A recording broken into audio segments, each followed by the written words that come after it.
रहमान रहीम। 2 प्याली सेवियां के पानी उबाला है, इसमें हमने डाल दें।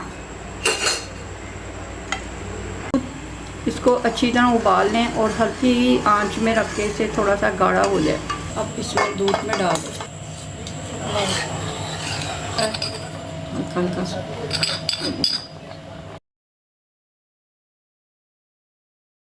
प्याली चीनी के डाल दें, 1 प्याली क्रीम की भी डाल दें, fresh cream.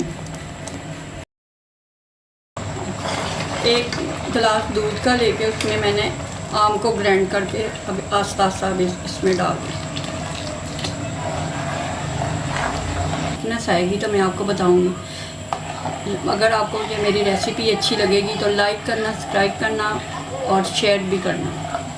A few moments later. ये देखें, अब ये थिकनेस सी आ गई, ये गाढ़ापन हो गया इसका। ये समझिए कि अब तैयार हो गया। आधी प्याली मैंने मैंगो दूध में डाल के ग्राइंड किया था दूध इसमें डालने के लिए, और आधा इसमें पड़। A few moments later. Oh my God.